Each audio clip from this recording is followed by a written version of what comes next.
Hi, I'm Max Bergman. And I'm Donatien Rui. And this is The Europhile, a podcast where we look at Europe through a Washington lens.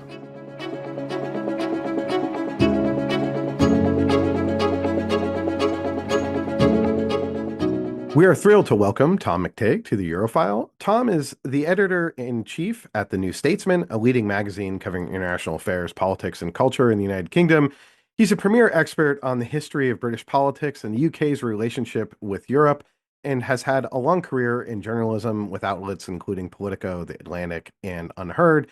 Tom is also the author of a fantastic new book, Between the Waves, The Hidden History of a Very British Revolution, 1945 to 2016, which explores the historical evolution of Britain's relationship with Europe.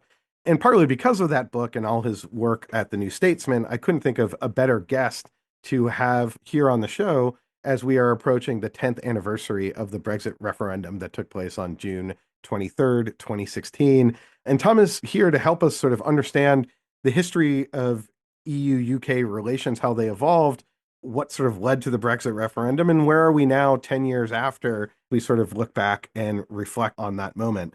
Tom, maybe I could start with your book, Between the Waves, and what sort of prompted you to write that book? And maybe you could give us what sort of the basic conclusion thesis that you came away in looking at what really seems to me a kind of fairly tortured relationship from the beginning of the European project between Europe or the continent and the United Kingdom. Well, funnily enough, one of the spurs for me in writing the book was reading about American politics. And I was reading those books about the conservative revolution in the US, Reagan land, Nixon land, and in particular, a book called Before the Storm, which looks at the 1964 presidential election. And it has this absolutely wonderful introduction where it talks about the Republican Party doing something crazy, electing or choosing a conservative ideological candidate as their presidential candidate. And it said, this had never been done before. The parties back then were coalitions of conservatives and liberals representing different parts of the US. And the Republican Party had chosen Barry Goldwater. And it just tells the story about how this was a great break, a radical thing, and how he'd gone down to this landslide defeat to Lyndon Johnson. And it then sort of recounts the conventional wisdom of that moment from, Mild magazine, The Atlantic, through to everyone, essentially. And the conclusion was, if the Republican Party decides to become a conservative ideological party, it will never win power again. And this was clear as day. Just look at the result. Lyndon Johnson had wiped the floor with the Republicans. And then it just tells the story. The arc is essentially state after state after state starts falling to Goldwater acolytes, finishing with Ronald Reagan, who then becomes president. And then in the book's telling, Bill Clinton sues for peace. Hands up, fine, you win. I'll accept your program. And I was reading this and thinking, God, there are so many parallels here with the Eurosceptics in Britain. They had lost again and again and again in British politics.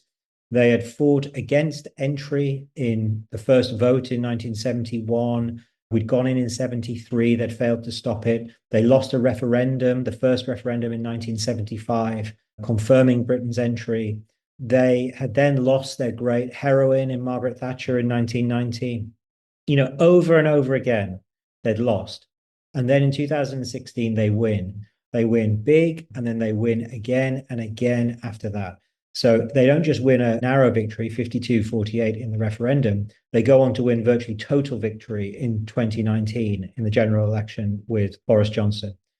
And so I was struck by the parallels, and it made me think about the way politics and history works, and that it doesn't work just through victories at the ballot box. It works in lots of different ways, but there are currents that you can't see when you're covering politics in the day-to-day, like I am now, which are pulling politics in a different way, pulling history in different ways. And they're ideological, they're economic, they're geopolitical. They often involve the United States in some form from afar. And all of that came together. And I just thought there was something extraordinary about the story, setting it in this kind of historical sweep and how conventional wisdom about how politics works just wasn't sufficient in explaining Britain's relationship with Europe. That's a great overview, and maybe we'll put the Rick Perlstein books in the show notes as well. One of the things that I think really comes across in your book is that I think that, especially from the sort of pro-European perspective, the Remain perspective, argues that the Eurosceptics overstate things that the designs of the European project. This is to create a super state. This is to destroy British national sovereignty. This is to create a European army. And at least, when you go back to, I think, well, maybe one of the seminal moments in British Europe history, when Geoffrey Howe stands up, and Geoffrey Howe was Margaret Thatcher's deputy, but is a more pro-European conservative, and gives a speech that basically plunges the knife into Margaret Thatcher's premiership, and it's over Europe. Mm-hmm. But it strikes me that in your book, that the Eurosceptics maybe have a better view, a better read, or a more correct read, more accurate read of the European project, because their argument is that this is a federal project. This is going in the direction that Jean Monnet wants to take it. And it's the pro-European side within the UK that just constantly is saying, no, no, no, we can control this, we can constrain this, we can stop this. It's not destroying British sovereignty. It's not taking sovereignty away from the UK. But in fact, in many ways, it is. And maybe you could talk about that dynamic, that perhaps there was a degree of clarity also being seen by the Eurosceptics within the UK. No, oftentimes it was overstated and they lampooned Brussels. But how do you see that dynamic? In some ways, were the Eurosceptics sort of more clairvoyant in how they were seeing the European project than those that were advocating for Remain, or at least making a more authentic argument? Yeah, look, I think there's a lot in what you've just said. A few things spring to mind. First thing, Edward Heath, the prime minister who took us into the European Economic Community, the Common Market as it was known back then, made the argument explicitly when he took us in, which he said there was no loss of what he called essential sovereignty. Now, the very fact that you qualify that indicates that there is a loss of sovereignty. But it's also, I just think, fundamentally untrue. Of course, there is a loss of essential sovereignty when you go into a supranational entity like the European Union. That is the whole point of the European project. This is a project where European law is supreme over domestic national law. That is the basics of this entity. So if European law is supreme over domestic national law, that of course is an essential loss of sovereignty. It is absurd to say otherwise. The argument is whether that is in the national interest, whether that's a good thing, whether that's in even beyond the national interest, whether that's a noble aspiration, whether that's good for Europe as a whole, whether that's good for humanity or the West. All of these questions. That's whether, a live debate where you can have, perfectly reasonable conflicting views. But I think on that question of sovereignty, it's clear. The second thing is to illustrate that point. I'd point to sort of two moments. One, a second book that was really influential to me, which was Hugo Young's This Blessed Plot, which was published in 1998 by Hugo Young, was a Guardian journalist, was incredibly well-sourced, respected journalist, and incredibly pro-European. And The Blessed Plot, the line comes from a Shakespeare soliloquy. It has a double meaning, right? It's the blessed plot of land that is England or Britain that Richard II talks about, but it's also a plot, as in a conspiracy. And his argument is essentially from a pro-European point of view that we have never come clean about the point of the European project, that it is a supranational project, a peace project, an economic project, and fundamentally a federal project, and that you should get on board with that. You should embrace it. You should make the most of it. And it's a brilliant book, incredibly clear-sighted, but it's also of its time. It's published in 1998 when, in his view, history was ordained. It was inevitable.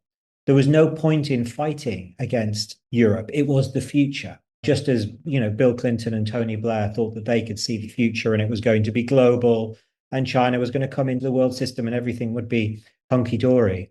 That was a kind of view. And so while I thought he was incredibly foresighted, I think it was also of its time, which no doubt my book will be of its time in 30 years, 40 years, and will feel in some respects out of date, I'm sure.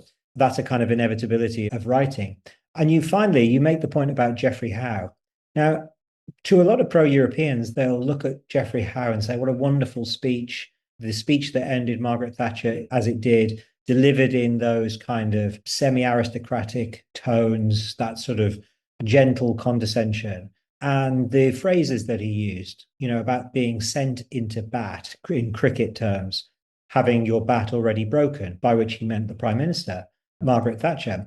But nobody remembers what the speech is actually about. The speech that Geoffrey Howe is saying, the argument that Geoffrey Howe is making, is that Margaret Thatcher had, by opposing Britain's entry into the exchange rate mechanism, the forerunner to the euro, the single currency, right? And so this was the argument. Britain was trying to dodge and weave and avoid joining a single currency, but they thought they could have that while also not trying to oppose the single currency. So you could have it all ways without losing any sovereignty while also getting all the benefits, which of course is what Britain always tries to do. And what is the reality? What have we ended up? Of course, we've got a single currency that in many ways, I think it was kind of an absurd argument, but it was one that fundamentally masked the underlying argument, which is Britain's future belongs in Europe. We should pay the price of sovereignty because the benefits we get from doing that outweigh the costs. But to avoid the reality of that, I think is something fundamental to British pro-Europeanism from the beginning. I think there's also an argument you could make that saying those things honestly at the time would have been quite difficult because it's not just that the UK was contemplating a loss of sovereignty going into the European Union, it was also an ongoing loss of power and empire. And both of those things happening at the same time, I think, create some very deep breaks in the psyche of the UK leadership, but also the population. And seems to me that that's the connective thread that also leads to Brexit because it was framed also as an issue of sovereignty and loss of sovereignty. Now, this lack of honesty turned around and was concentrated, I think, in the Leave campaign, because as we know today, some of the promises that were made were so wild and clearly not realized now that we're 10 years from this. But I think what's interesting and love to hear your thoughts on this is how Brexit created maybe another schism in British politics because the Leave campaign was an umbrella for a lot of different strands of politics. There was obviously more conservative Tories who had this idea that they could do more outside of the EU. There's also a very anti-immigration strand inside of this, and it created a bubble, a convenient umbrella. And it seems that all of this has been unleashed afterwards. And the acrimony, but also some of the tactics in political communications and the kind of political fragmentation we're seeing seems to all be coming out from that. After the unifying vote, then everything kind of break. And I think we've been seeing this in the last few years. So I'm just really curious because you write a lot about this too. And you've written recently articles about what can the future of Britain look like and is it concerning? What do you think Brexit really unleashed in Brexit politics? There's a lot of things it's unleashed, I'm sure, but I'll try and take your points in turn. I think you're obviously correct to point out that the Britain's entry into the European Economic Community or the European Community back in the 70s coincided with a loss of status and power in the world. That sort of Acheson quote about losing an empire and not finding a role and all of that. That's definitely true. The Suez Crisis in the 50s, all of this.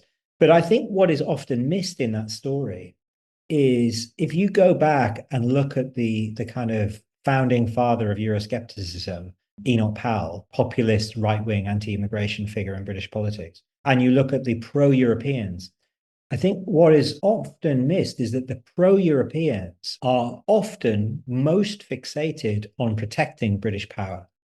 And so they see Europe as the means to do that. It's the means to keep Britain great. You talk about some of those currents coming to the fore in the Brexit referendum, which is clearly true. But I think there's always this question with Euroscepticism that it's partly inevitably has kind of nostalgic longing for status and these kind of things. That's also part of the psyche in, I think, understanding Eurosceptic cause. And I think you have parallels in the States, right, with your kind of post-war Republican isolationists, who worry about imperial overreach, who worry about commitments to NATO and in Asia fear a sense that imperial commitments abroad will fundamentally undermine the republic at home.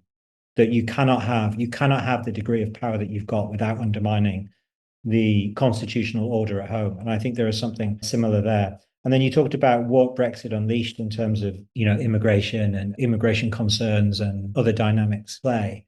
I think that's clearly right as well, but it's complicated. If you look at the polling in the years after the Brexit referendum, I think sort of between 2016 and 19, immigration falls away as a primary public concern because, in a sense, the country felt that it had taken control of immigration and that there would be a reduction and that that there was a sense of control over it. I think what is so hard to pick out when you look back at this period, when you're judging the last 10 years, are these sort of twin crises of the pandemic and Ukraine war, which has obviously unleashed a number of things that is then quite hard to untangle from the consequences of Brexit. It is possible, but it's difficult.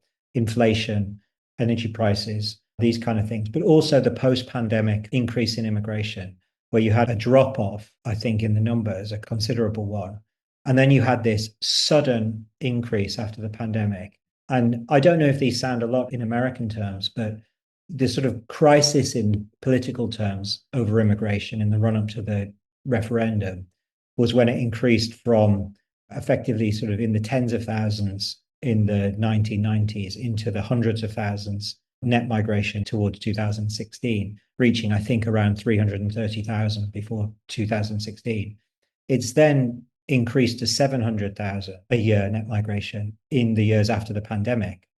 And that is actually a direct consequence of the liberalization of immigration laws by Boris Johnson, which is such a strange sentence to make, right? The post-Brexit referendum about taking back control, of which a central part of that was immigration, ended up with the liberalization and globalization of the immigration rules so that all citizens in the world were treated equally for the first time rather than having preferential treatment for Europeans, which meant a massive increase in migration from outside of Europe, which is now called the Boris wave and which has radically reshaped British politics.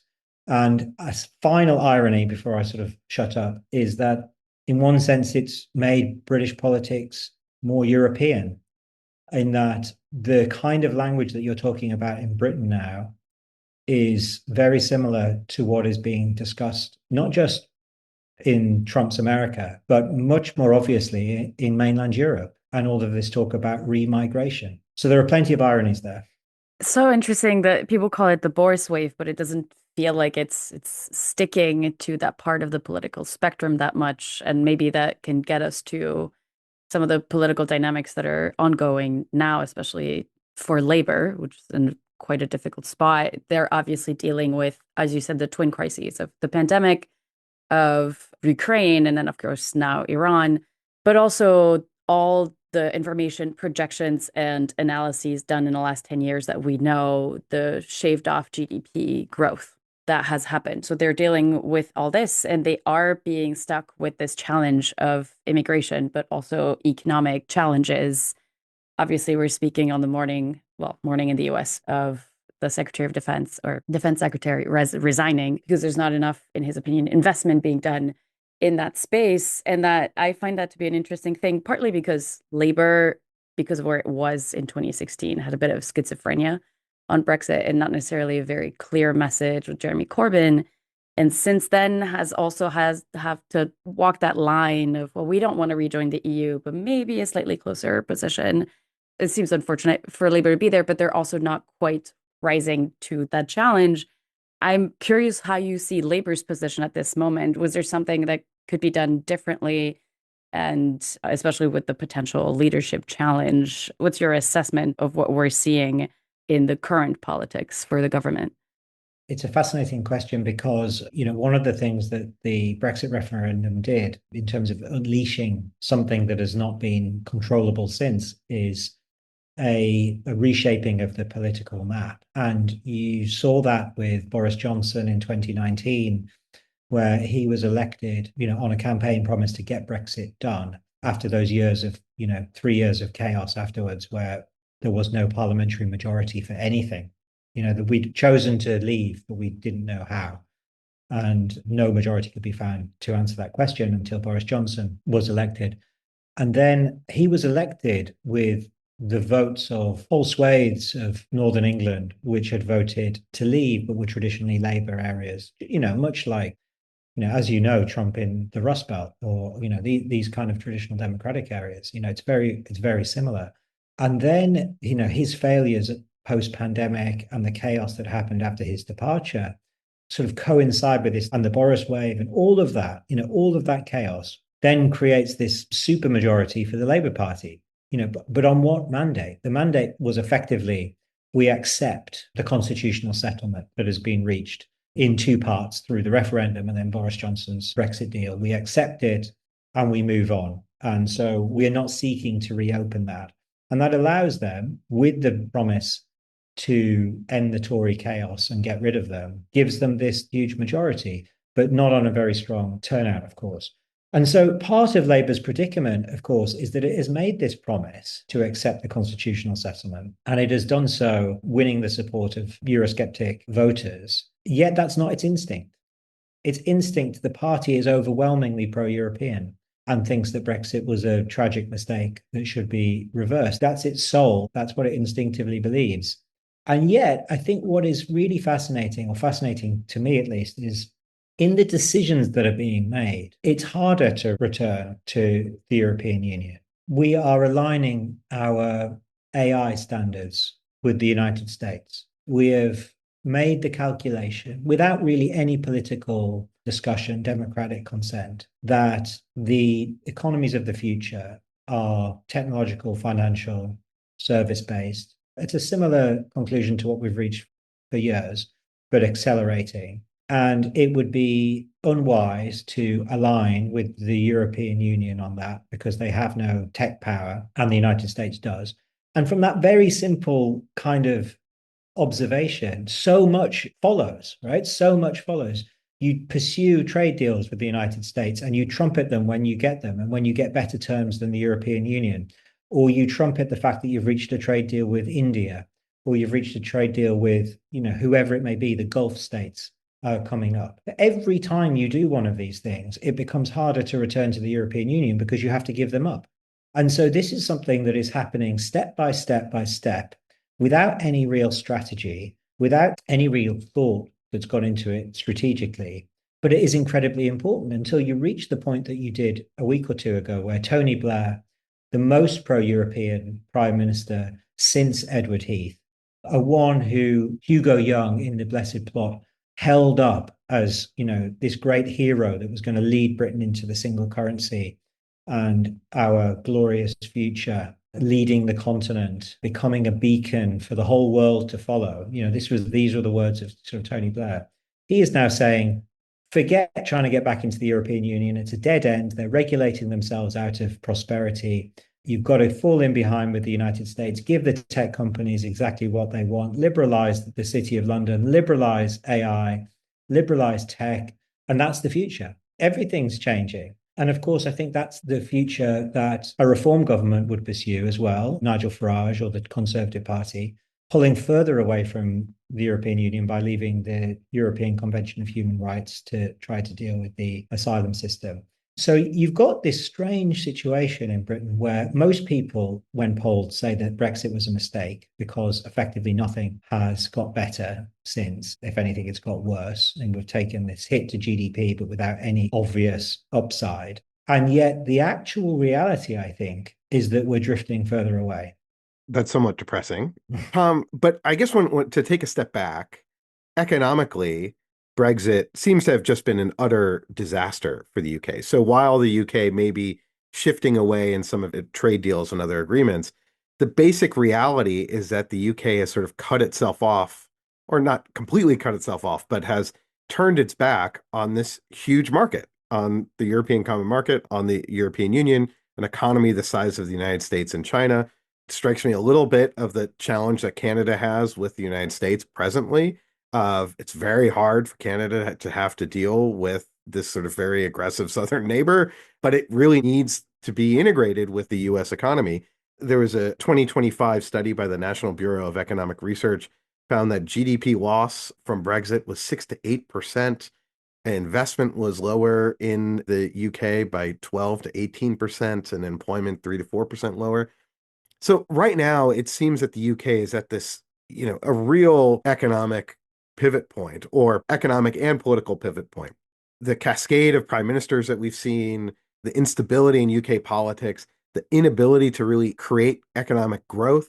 How do you see this current moment? It seems like momentum is building within the UK about a potential effort to try to maybe not return, but to lower the economic barriers, to re-embrace the European project, at least from an economic standpoint. So how do you see this kind of current economic and political moment for the UK? I think the problem with all of those forecasts and reports that are have been made into the economic hit to Britain since Brexit, something that I talked about earlier, with how it collides with the pandemic and how it collides with the war in Ukraine and things suddenly, just events just completely sort of muddy the water. The latest one that I saw that seemed to be the most plausible was that it was a sort of 2.5% hit to GDP since then. So, and I think that equated to, I can't remember the tax receipts, but they were in the billions, they're kind of enough at least to, for example, deal with you mentioned the John Healey Defense Secretary resignation. I think they're talking here about an argument of something like 25 to 30 billion pounds worth of investment into defense, as opposed to what he seems to have been offered, which was around 10 billion pounds of increase. So when we're talking about some of the political crises that we're talking about now, it's clearly part of the story, the Britain's economic, failure over the last 10 years.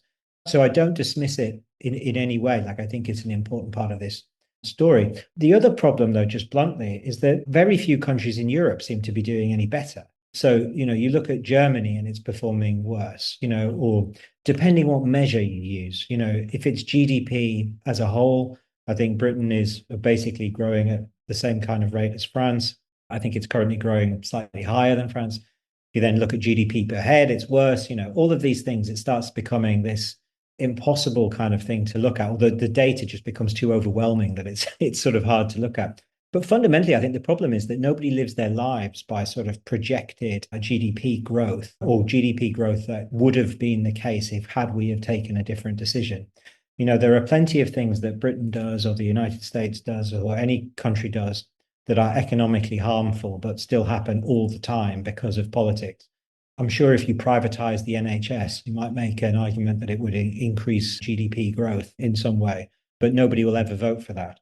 So I think there is a degree to which there's politics at play, and also how it affects different parts of the economy and different regions. So I think I know a bit more about this than I should because of various connections into government, where you sort of see certain sectors, smaller sectors, that are badly hit by the trade barriers that put in place. Some small businesses, some to do with food and farming and the like, which are basically, it doesn't make any sense now to export into the European Union. So you have these real hits. But at the same time, you have places like the City of London, where there was a piece in The Economist only, I think, a month ago, which was talking about how actually there are more jobs in the City of London, that it has grown as a percentage of the British economy, and that it is actually increasing, and the AI tech jobs in London are increasing. And so you have this strange sense again that I would put it like the argument about projected economic growth had we done certain things just doesn't seem to be politically powerful because people live in the moment, in the reality, and they're fairly realistic about it. They basically say that Brexit hasn't worked and has damaged the British economy, but they don't want to go back through it all over again to try and get back in. And I think the argument that seems to be dominating is the Tony Blair argument, which is essentially, fundamentally, when we were in the European Union, the cause of our problems wasn't the European Union. And now that we're out of the European Union, the fundamental cause of our problems isn't the fact that we're out of the European Union. It's the stupid decisions we're taking off our own bat. One of the points you make sort of towards the end of your book is that as Brexit was having to be implemented, you finally, probably the first time, there was a truly sort of pro-European, pro-federalist movement that somewhat emerged in the UK with 1 million people protesting, waving the EU flag. something that hadn't really been seen in sort of British politics. Do you see that in the UK today within the return movement or crowd? Is there the beginnings of a pro-European, pro-federalist movement?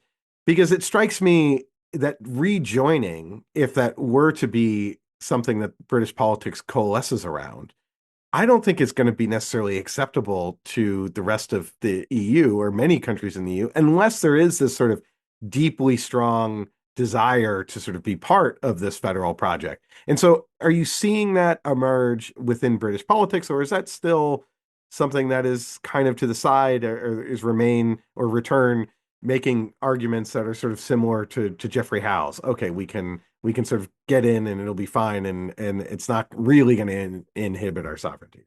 As ever in Britain, we all things are true at the same time. So what you've just said there is, I've been sat on panels in very pleasant, wealthy, liberal parts of England where one of the speakers declared that Britain needed to get back into the European Union immediately. And the sea of very pleasant people erupted, with cheers and, gave her this huge round of applause. And so that it would be wrong to say that there isn't that sentiment, and the sentiment that it was a mistake, not just on economic terms, but one fundamentally of identity, that there is a sense that we're European, we belong with Europe. That's sharpened by what's happening in the United States, that we're not them. Actually, the special relationship and Donald Trump and all of that, we're not them. So we're European. That's who we are. We share their values. We go on holiday there, go skiing there, all of that kind of stuff. But that's not the majority view. I don't think even a pro-European side would make the case that that sense of identity has completely transformed. I think it has become something, that you see the European flags around, you see them in London, but not like you see them in Europe on the continent, where they are a formalized part of the state. They fly alongside the national flags and the regional flags. That was never something that happened in Britain, and it's not something that happens now. And on the other point of your question, do the pro-Europeans who do identify in that way, do they accept the deal that this is a federal project and that you should embrace it? No, I don't think they do. So the person that I was sat with at the audience of this literary festival was Caroline Lucas, who was the former leader of the Green Party. And she doesn't support joining the single currency. So she believes that we can, and this may be true, by the way, but that Britain could go back in and essentially pretend to want to join the European single currency like Sweden or Poland, and will never actually do so. They were quite happy with the deal that we had previously, with all of the opt-outs and all of the rest. That's a perfectly logical position. But as I say in the book, it has consequences. It always has had consequences. It had consequences in 1990 when Jeffrey Howe stood up. His argument was that if you're not in the center of things, you will not be at the center of power. That was Tony Blair's argument. If you're not in the euro, you're not at the heart of Europe. And so every prime minister we've had has wrestled with this exact conundrum. And every time we have resisted further federal steps in Europe because we realize that if we don't take those steps with them, our power in Europe will reduce as a result. And if we do take those steps, that our sovereignty will change with it. And I basically think that the European movement at the moment is still not grappling with that essential conundrum. It is still not embracing the idea, which I think might be necessary to rejoin, which is a identity-based argument that we are Europeans. The Americans are pulling out. They don't want to belong in here. That old world is gone. We have shared values and interests, and they are best served by coming together in a federal project to defend European civilization against all of its multiple threats, from Russia to Donald Trump's America. And that is really the powerful argument that is bubbling under the surface at the moment. But I think it's untrue to say that it's got anywhere near kind of mainstream support at the moment. What really has mainstream support is to go back to something that, in hindsight, to many people looked to be better than what we've got now. The identity question is also, I think, a pretty difficult one because there are identity conversations happening within the UK too. We just saw Plaid Cymru have like an extraordinary results in the parliament elections there. Obviously, something that was seemingly on the radar a lot and then not anymore now in Northern Ireland and its place in the union. And of course, Scotland is always a discussion. So I think the identity question makes that really hard because it piles on top of other pre-existing identity questions inside the UK. But maybe looking forward to close our conversation, do you see, understanding the Blair argument, et cetera, potential bright spots coming up in the relationship between the UK and Europe? For example, maybe Northern Ireland did benefit from the protocol and having potentially like a slightly easier trade position in it. Are there defense? Obviously, we've been talking about this a lot. What do you think is an area or several areas that could be a positive launch points for the relationship? I'll go through a few of those because I think it's not just that the identity question is constantly changing, but also the identity question is fundamentally changing in Europe. And so, as another part of the book, really, is that there's no point in telling this story as one solely focused on Britain as this constantly changing kind of neurotic place that can't come to terms with its place in the world without understanding that Europe is always changing. And so the bargain that Britain is trying to strike with Europe is one that constantly shifts as it does so.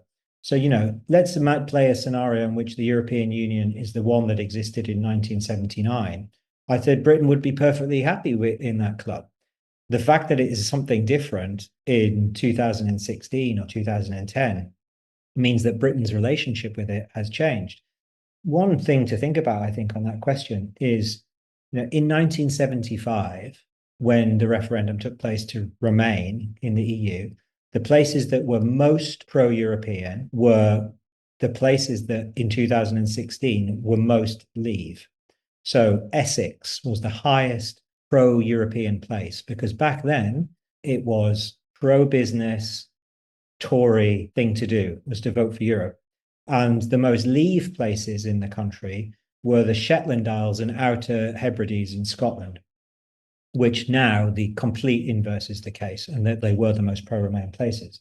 So one thing to think about, I think, is as Europe itself changes dramatically, and we may have a situation where we have an AfD-led Germany, Le Pen-led France, Meloni-led Italy, as nativist, anti-immigration, European civilizationist mindset, anti-Islam, anti-America, perhaps, might be something that happens, and flirtatious with Russia, let's argue. Who knows where it's going to go.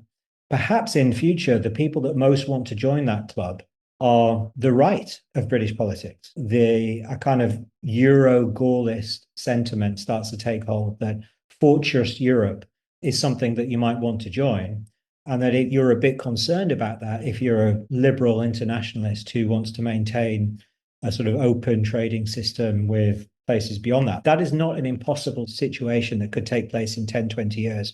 If you think about how much sentiment changed in the time that Britain was in the European Union. A couple of other things that you mentioned that I think is worth just thinking about when we're thinking about Britain in Europe. The most important is America. As I sort of try to make the argument in the book, and what is explicit in the early arguments made by Jean Monnet and Schumann and these kind of characters, the presence of America in Europe, the presence of that America too, the America that had intervened in the Second World War, Truman's America that had guaranteed democracy in Greece and Turkey and was the guarantor of European security in the Second World War, was a prerequisite for France taking its leap in the dark with Germany. Without that, it's inconceivable that it would have happened, or it's much harder to think it would have happened. It was encouraged by the United States from the very beginning that if you're going to stump up the money and the soldiers and all the rest, they're not going to do so and allow you to sort of throw up trade barriers and turn Germany into a sort of basket case which can't help in the Cold War against the Soviets. That is not allowed. That is not on the table. And that fundamentally undermined British power and British influence and the ability of Britain to be the French guarantor of its security. Up until that point, of course, it was the Franco-British alliance, which was crucial in balancing off against German power. With America in the game, that wasn't necessary. British power was reduced. Now, what happens, and I think this is something I'm going to reflect on in the next few weeks, what happens if there is an American withdrawal from Europe under this president or the next president, under a J.D. Vance or whoever it may be? And suddenly we can't count on America's security. The age-old dilemma of the French and how to balance German power emerges. I mean, you actually hear this already from some French diplomats who talk about the loss of Britain as a balancing actor in Europe. What happens without America in Europe? I don't know what the answer is, but I think if America was important in the founding of Europe, then America will be important in its withdrawal from Europe. And that opens up the questions that you're talking about on things like defense and others, where there are some signs of a relationship. But I'd be quite wary, actually, of saying that they're something to build upon, because it comes back to this identity question, in my view. For Britain to really have a kind of make a giant leap in the dark on the Europe question, it needs to do what de Gaulle often demanded of Britain, what Macron demands of Britain, which is to swap America for Europe in effect. Now, I cannot foresee at the moment any British government swapping its defense and security relationship with the United States for the promise of a European defense economy where driven by Britain and France, with British and French technology, no American technology, independence from the United States. That is what the French want, and that is why they block us from taking part in European defence. Up to a point, there has been some movement. So I'm quite sceptical of that, and I think actually a lot of the underlying currents are pulling Britain away from Europe and towards the United States. I want to keep the conversation going, ask you a million more questions, but we've already kept you longer than we had promised. Thank you so much for joining us. It's a fantastic book, Between the Waves. Highly recommend it because it really captures, I think, not just the UK-EU relationship, but also the evolution of the European project really over the last 80 years. So, Tom, thank you so much for joining us, and we would love to have you back when we're talking more UK politics. And unfortunately, the UK is providing so much content that we may have to have you back fairly soon. So thanks so much for joining us. Thanks, Tom. Thank you.